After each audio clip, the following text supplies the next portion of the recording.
দর্শক আপনাদের আমন্ত্রণ জানাচ্ছি দীপ্ত সংবাদে, সঙ্গে রয়েছে আমি রুবায়েত হাসান। আর শুরুতেই থাকছে প্রধান খবরের শিরোনাম। গোপালগঞ্জে হামলার ঘটনায় আটক ২০ জন, বেড়েছে কারফিউর সময়, বিপাকে নিম্ন আয়ের মানুষ। সহিংসতার সময় ইন্টারনেট বন্ধ করা হয়নি, আইন শৃঙ্খলা রক্ষাকারী বাহিনীর ভূমিকায় সন্তুষ্ট উপদেষ্টা। অন্তর্বর্তী সরকার খুবই দুর্বল, দাবি জামায়াতের। গোপালগঞ্জের ঘটনায় স্বরাষ্ট্র উপদেষ্টার অপসারণ দাবি। নির্বাচন নিয়ে গভীর ষড়যন্ত্র হচ্ছে অভিযোগ, বিএনপির নেতাকর্মীদের সতর্ক থাকার তাগিদ ফখরুলের।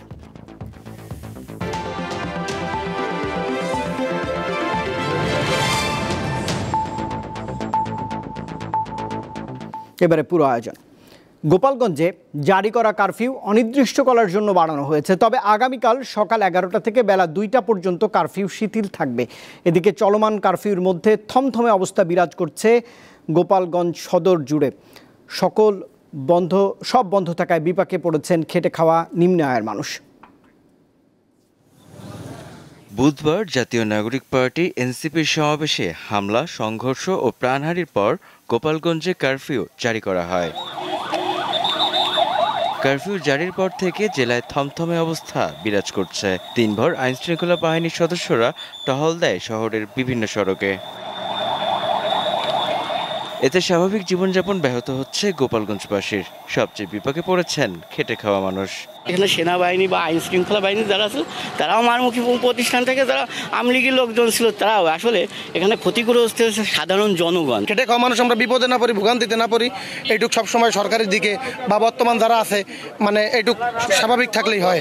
কোনো দোকানপাট খোলা নাই, আমাকে একটা রিক্সা চালাবো, রিক্সাওয়ালা বাইরে সব যাদের বাড়িতে রিক্সা তুই যার বাড়ি রয়েছে। মনে করেন যে আমার সাথে 10টা লোক কাজ করে, তার 3টে লোকের বাড়ি চাইল নেই। কারফিউ চলাকালে পুরো এলাকা জুড়ে আইন শৃঙ্খলা বাহিনীর সাথে টহলে উপস্থিত ছিলেন ঢাকা রেঞ্জের ডিআইজি। এক প্রশ্নের জবাবে তিনি বলেন, এলাকাবাসীর আতঙ্কিত হওয়ার কারণ নেই, তাদের নিরাপত্তার জন্য তৎপর আছে পুলিশ। যথেষ্ট ফোর্স মোতায়েন আছে জনমনে শান্তি আনার জন্য, জনগণের শান্তি শৃঙ্খলা রক্ষার জন্য। আমাদের যা যা করণীয় ইনশাআল্লাহ আমরা তাই করছি। সন্ত্রাসীতে তো অবশ্যই আমরা আমাদের আইনের আওতায় আনবো। সন্ত্রাসীদের কোনো নিস্তার নেই, তারা বিন্দুমাত্র ছাড় পাবে না। এদিকে হামলা ও সংঘর্ষের ঘটনায় অন্তত 20 জনকে আটক করেছে আইন শৃঙ্খলা বাহিনী।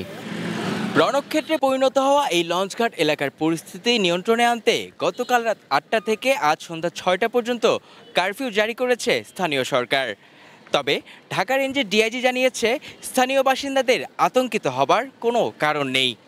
মেহেদী হাসান, দীপ্ত সংবাদ, গোপালগঞ্জ। গোপালগঞ্জে সহিংসতার ঘটনা তদন্তে 3 সদস্যের একটি কমিটি গঠন করেছে অন্তর্বর্তীকালীন সরকার। বৃহস্পতিবার সংবাদ সম্মেলনে এই কথা জানিয়েছেন প্রধান উপদেষ্টার প্রেস সচিব শফিকুল আলম। গোপালগঞ্জ নিয়ে আজকে ক্যাবিনেটে বিস্তারিত আলোচনা হয় এবং ক্যাবিনেটের আলোচনার পরে আপনারা অলরেডি জেনেছেন যে একটা প্রোব কমিটি করা হয়েছে সিনিয়র সেক্রেটারি হোম মিনিস্ট্রির নেতৃত্বে। ওই ছাড়া ল মিনিস্ট্রি এবং পাবলিক অ্যাডমিনিস্ট্রেশন মিনিস্ট্রি থেকে 2 জন অ্যাডিশনাল সেক্রেটারি থাকবেন। এরা 3 জন 14 দিন তাদেরকে দেওয়া হয়েছে ইনভেস্টিগেট করে তাদের রিপোর্টটা চিফ অ্যাডভাইজারের অফিসে সাবমিট করবে। এদিকে গোপালগঞ্জে যারা হামলা চালিয়েছে ও অন্যায় করেছে তাদের ছাড় দেওয়া হবে না, তাদের প্রত্যেককেই গ্রেপ্তার করে আইনের আওতায় নিয়ে আসা হবে বলে জানিয়েছেন স্বরাষ্ট্র উপদেষ্টা জাহাঙ্গীর আলম চৌধুরী। বৃহস্পতিবার সচিবালয়ে সাংবাদিকদের এই তথ্য জানিয়েছেন তিনি। তাদের তো তথ্য ছিল, বাট এত পরিমাণ যে হবে ওই তথ্যটা হয়তো ছিল না। আমরা তো নির্দেশনা দিছি ওখানে ভবিষ্যতে যেন এই ধরনের ঘটনা না ঘটে, এই জন্য সব ধরনের প্রিকশন নেওয়া হবে।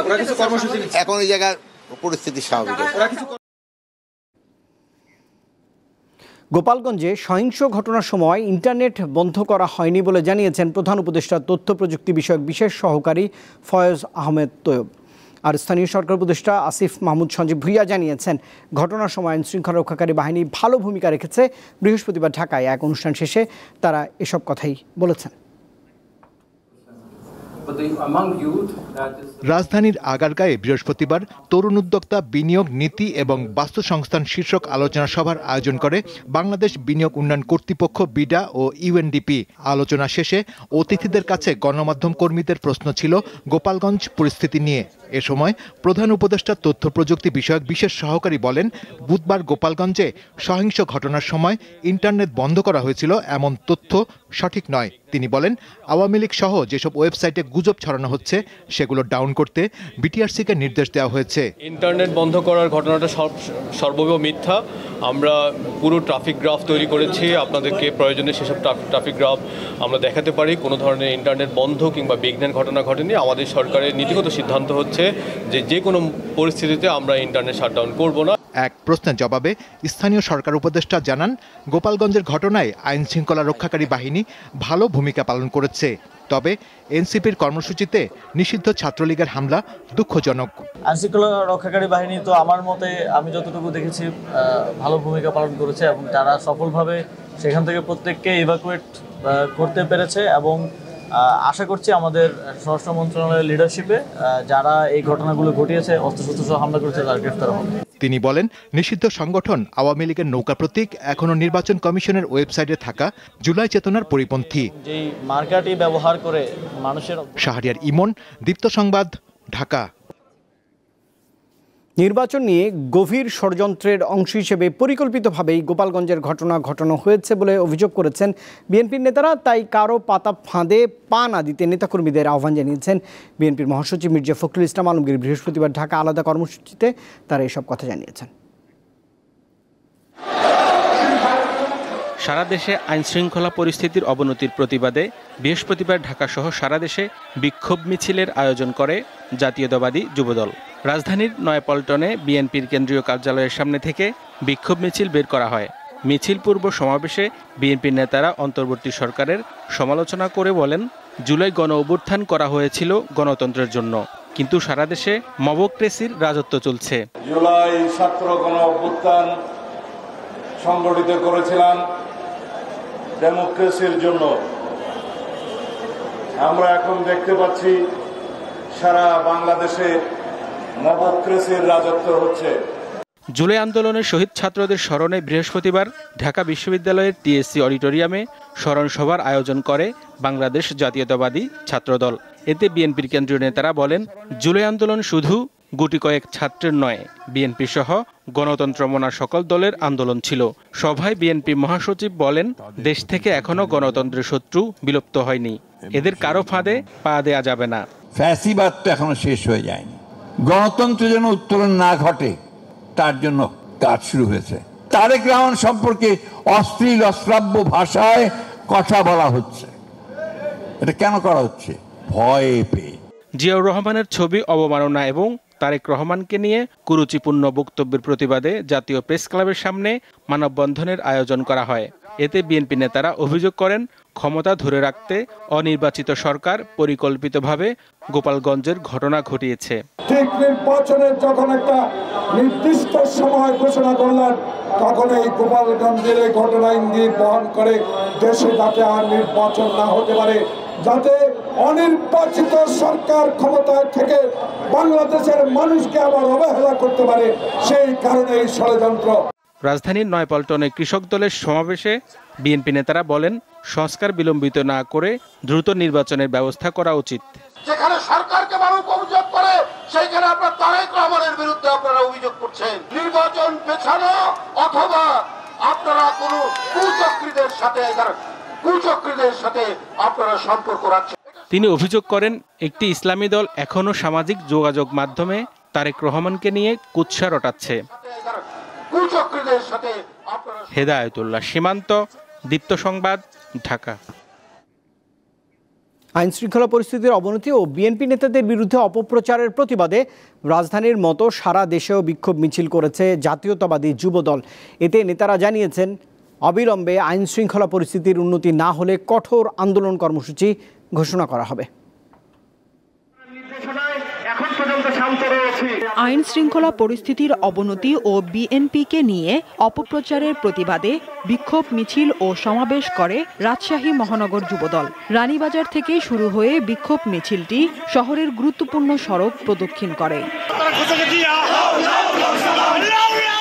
খুলনা শহরের রেল স্টেশন থেকে বের করা বিক্ষোভ মিছিল নগরীর গুরুত্বপূর্ণ সড়ক প্রদক্ষিণ শেষে বিএনপির কার্যালয়ের সামনে গিয়ে শেষ হয়। এ সময় নেতারা আইন শৃঙ্খলা পরিস্থিতির অবনতি, মব তৈরির মাধ্যমে অনৈতিক ফায়দা হাসিল ও বিএনপির ভারপ্রাপ্ত চেয়ারম্যান তারেক রহমানের বিরুদ্ধে করা অশালীন ও কুরুচিপূর্ণ মন্তব্যের প্রতিবাদ জানান।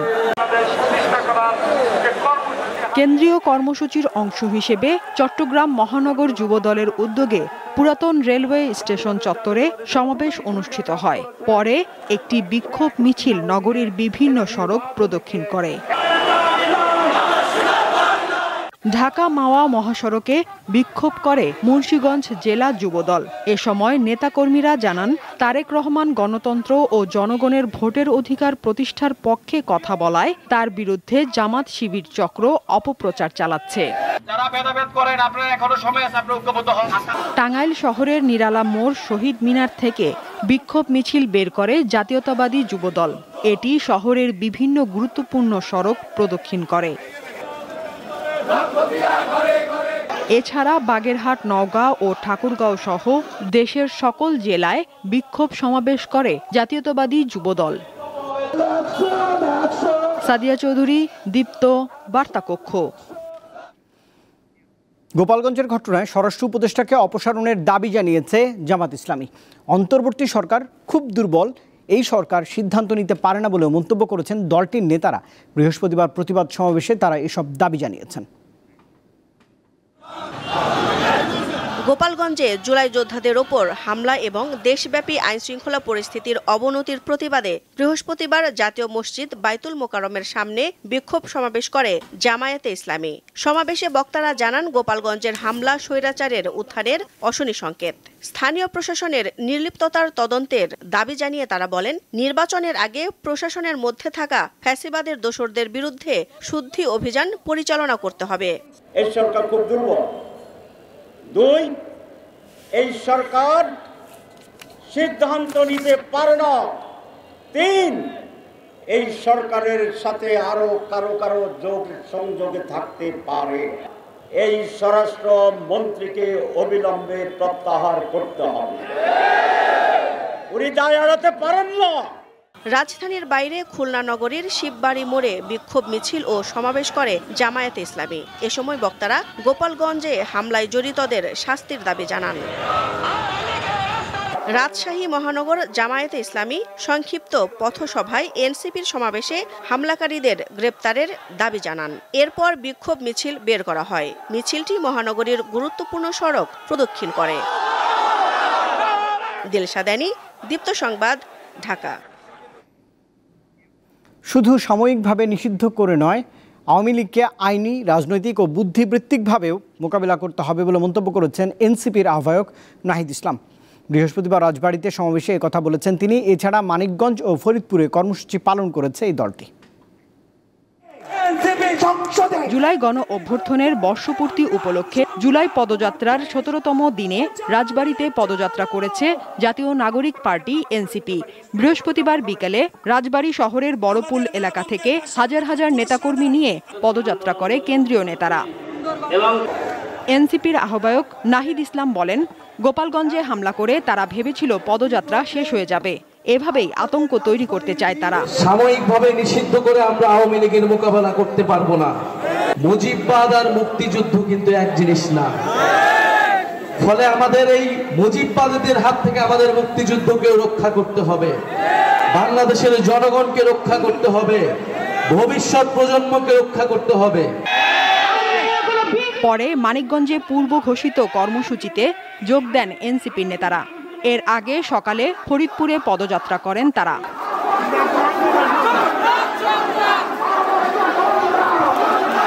এদিকে গোপালগঞ্জে এনসিপির কেন্দ্রীয় নেতাদের ওপর হামলার প্রতিবাদে বিকালে সারা দেশে বিক্ষোভ মিছিল করে এনসিপির নেতাকর্মীরা। রাজশাহী মহানগরীর সাহেব বাজার থেকে মিছিল বের হয়ে মহানগরীর গুরুত্বপূর্ণ সড়ক প্রদক্ষিণ করে 0 পয়েন্টে গিয়ে শেষ হয়। খুলনার শিববাড়ি মোড়ে বিক্ষোভ সমাবেশ করে এনসিপির নেতারা। তারা গোপালগঞ্জে এনসিপির সমাবেশে হামলার নিন্দা জানান। সাদিয়া চৌধুরী, দীপ্ত, বার্তাকক্ষ। জুলাই সনদ তৈরির প্রক্রিয়াটি স্বচ্ছ এবং দৃশ্যমান রাখার নির্দেশনা দিয়েছেন প্রধান উপদেষ্টা ডক্টর মোহাম্মদ ইউনূস। বৃহস্পতিবার রাষ্ট্রীয় অতিথি ভবন যমুনায় জাতীয় ঐক্যমত্য কমিশনের এক বৈঠকে এই নির্দেশনা দেন তিনি। বৈঠকে ঐক্যমত্য কমিশনের কাজের অগ্রগতি সম্পর্কে প্রধান উপদেষ্টাকে অবহিত করা হয়েছে। দ্রুততম সময়ের মধ্যেই জুলাই সনদ তৈরির কাজ সম্পন্ন করতে সর্বোচ্চ প্রচেষ্টা চলছে বলে জানিয়েছেন কমিশনের সদস্যরা। পরে প্রধান উপদেষ্টা জুলাই সনদ তৈরির প্রক্রিয়া স্বচ্ছ ও দৃশ্যমান করার তাগিদ দেন। গণঅভ্যুত্থানের আকাঙ্ক্ষা এর মাধ্যমে প্রতিফলিত হবে বলেও মত দেন অধ্যাপক ইউনূস।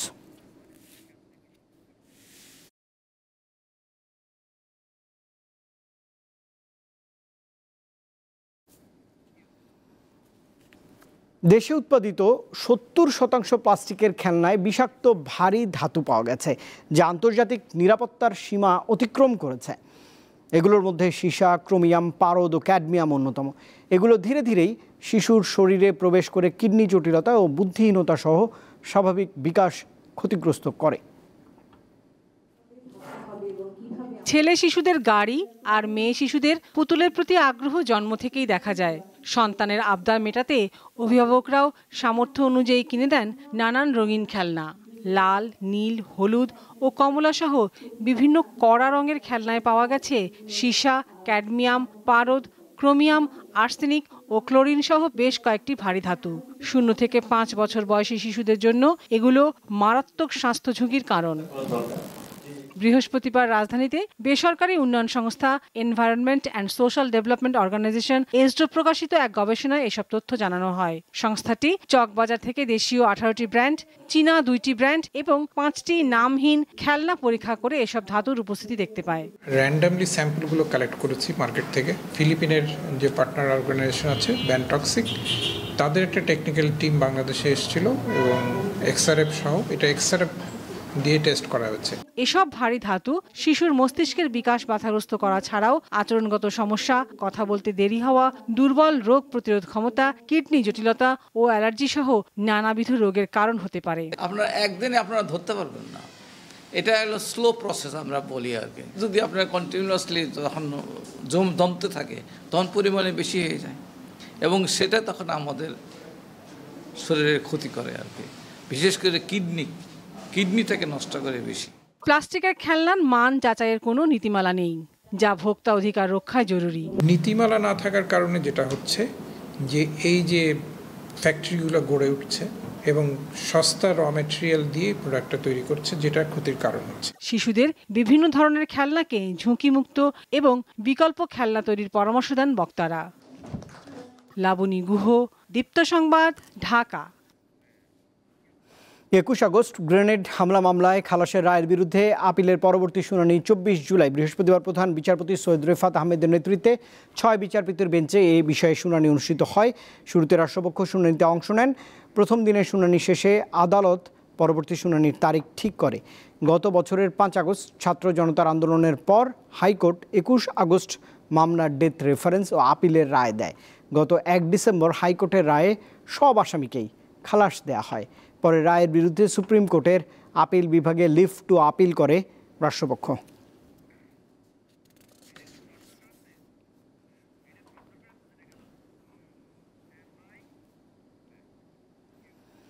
পঞ্চগড় সীমান্ত দিয়ে 24 জনকে পুশ ইন করেছে বিএসএফ। পুলিশ জানিয়েছে গত রাতে বড়শশী ইউনিয়নের মালেকাডাঙ্গা দাড়িয়ার মোড় সীমান্ত দিয়ে 6 নারী, 5টি শিশু এবং 6 পুরুষ সহ মোট 17 জনকে পুশ ইন করে ভারতীয় সীমান্তরক্ষী বাহিনী বিএসএফ। পরে সীমান্ত এলাকায় ঘোরাঘুরি করতে দেখে তাদের আটক করে স্থানীয় ইউপি পরিষদে নিয়ে যাওয়া হয়। বিজিবি সদস্যরা খবর পেয়ে প্রাথমিক জিজ্ঞাসাবাদ শেষে তাদের থানায় সোপর্দ করেছে। এদিকে সদর উপজেলার সিং রোড সীমান্ত দিয়ে 2 নারী, 3টি শিশু এবং 2 জন পুরুষ সহ আরও 7 জনকে পুশ ইন করেছে বিএসএফ। পরে তাদের আটক করে প্রাথমিক জিজ্ঞাসাবাদের পর সদর থানায় নেওয়া হয়েছে।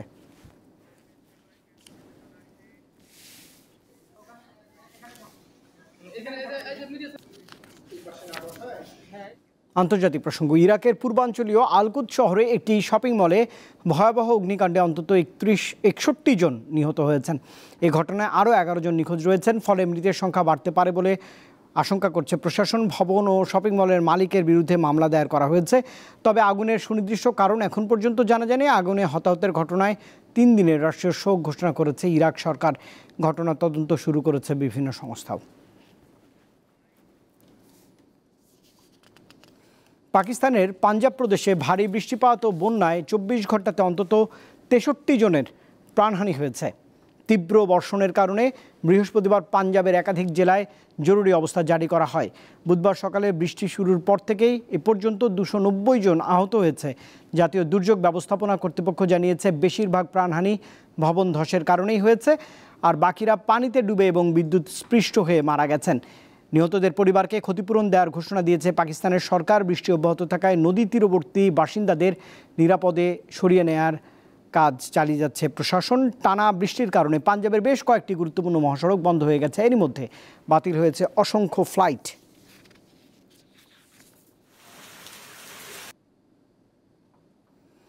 সিরিয়ার রাজধানী দামেস্কে সামরিক সদর দফতর, প্রতিরক্ষা মন্ত্রণালয় এবং প্রেসিডেন্ট প্রাসাদের কাছে বিমান হামলা চালিয়েছে ইসরায়েল। হামলায় অন্তত 1 জন নিহত এবং 18 জন আহতর খবর পাওয়া গেছে। দক্ষিণ সিরিয়ার দ্রুজ জনগণের বিরুদ্ধে দেশটির সরকারি বাহিনী যে পদক্ষেপ নিচ্ছে তা পর্যবেক্ষণ করছে ইসরায়েল। দামেস্কে প্রেসিডেন্ট প্রাসাদের কাছাকাছি হামলার বিষয়টি নিশ্চিত করেছে আইডিএফ। তারা বলেছে সিরিয়ার বর্তমান প্রেসিডেন্টের প্রাসাদের কাছাকাছি এলাকায় সামরিক লক্ষ্যবস্তুতে হামলা পরিচালনা করা হয়েছে। সিরিয়ার রাষ্ট্রীয় বার্তা সংস্থা সানা জানিয়েছে হামলায় হতাহতের ঘটনা ঘটেছে, তবে বিস্তারিত তথ্য তারা জানায়নি।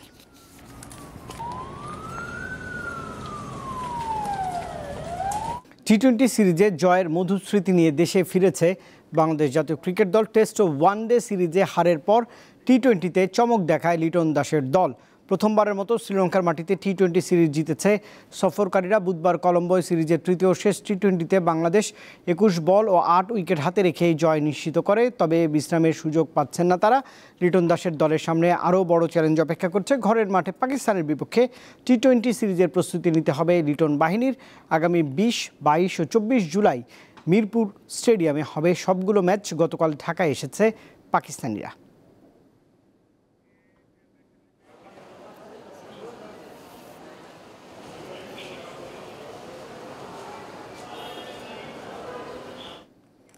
দর্শক, এই খবরের সঙ্গে শেষ করছি রাতের দীপ্ত সংবাদ। শেষ করার আগে প্রধান খবরের শিরোনাম জানাবো আরেকবার। গোপালগঞ্জের হামলার ঘটনায় আটক 20 জন, বেড়েছে কারফিউর সময়, বিপাকে নিম্ন আয়ের মানুষ। সহিংসতার সময় ইন্টারনেট বন্ধ করা হয়নি, আইন শৃঙ্খলা রক্ষাকারী বাহিনীর ভূমিকায় সন্তুষ্ট উপদেষ্টা। অন্তর্বর্তী সরকার খুবই দুর্বল, দাবি জামায়াতের। গোপালগঞ্জের ঘটনায় স্বরাষ্ট্র উপদেষ্টার অপসারণ দাবি। নির্বাচন নিয়ে গভীর ষড়যন্ত্র হচ্ছে, অভিযোগ বিএনপির। নেতাকর্মীদের সতর্ক থাকার তাগিদ মির্জা ফখরুলের। আর দর্শক, এই ছিল এখনকার মতো। এতক্ষণ সঙ্গে থাকবার জন্য ধন্যবাদ সবাইকে। আরও তথ্য বিনোদনের জন্য যুক্ত থাকতে পারেন দীপ্ত টেলিভিশনের ডিজিটাল প্ল্যাটফর্মগুলোতে। শুভরাত্রি।